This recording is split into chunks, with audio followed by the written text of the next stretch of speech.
వచ్చే బోనాల నాటికి ఇందిరమ్మ టవర్స్ నుంచే పండుగ చేసుకుంటారని గృహ నిర్మాణ శాఖ మంత్రి పొంగులేటి శ్రీనివాసరెడ్డి హామీ ఇచ్చారు. హ్యూర్ పరిధిలో ఇందిరమ్మ ఇళ్ల టవర్ల నిర్మాణానికి భూమి పూజ కార్యక్రమంలో సీఎం వెంట మంత్రులు పొంగులేటి, శ్రీధర్ బాబు పాల్గొన్నారు. గత ప్రభుత్వం కాళేశ్వరం కమిషన్ల గురించి ఆలోచించింది కానీ పేదల గురించి పట్టించుకోలేదని మంత్రి పొంగులేటి విమర్శించారు. ఈ నెల 15న దరఖాస్తుకు చివరి తేదీ కాగా 20వ తేదీ తర్వాత లక్కీ డ్రా తీసి అర్హుల్ని ఎంపిక చేస్తామని స్పష్టం చేశారు. ఎన్నికల్లో హామీ ఇచ్చినట్లే ఇందిరమ్మ ఇళ్లు కట్టిస్తున్నామని మంత్రి శ్రీధర్ బాబు అన్నారు. గృహప్రవేశాల సమయంలో సీఎం రేవంత్ రెడ్డి వస్తారని వెల్లడించారు.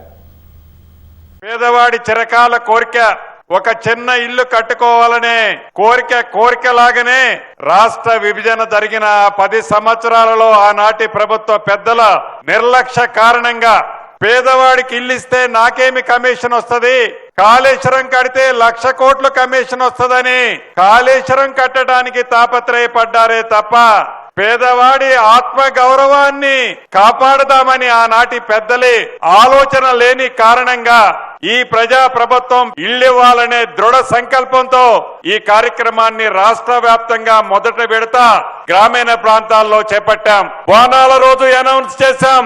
మళ్లీ బోనాల నాటికి ఈ 16 గాని 20 నియోజకవర్గాల్లో ఇదే టవర్ల నుంచి మీరు బోనాలు పండుగ చేసే విధంగా ఈ ప్రభుత్వం వడిగా ఈ ఇళ్లు కట్టి మీకు ఇవ్వటం జరుగుద్ది.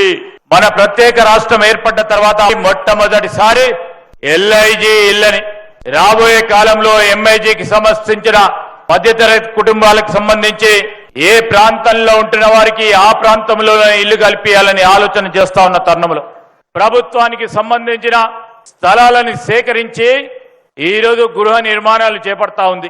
ఇల్లు కల్పించాలని సంకల్పన చేస్తూ ముందుకు పోతా ఉన్న మా ప్రభుత్వానికి ఇదే విధంగా ఆశీర్వాదం ఇవ్వాలని అనుకున్న సమయంలో గృహ నిర్మాణాలు చేసి మీరందరూ కూడా గృహ ప్రవేశాలకి మరొక్కసారి మన ముఖ్యమంత్రి రేవంత్ రెడ్డి గారు కూడా రావటం జరుగుతుందని మనవి చేస్తూ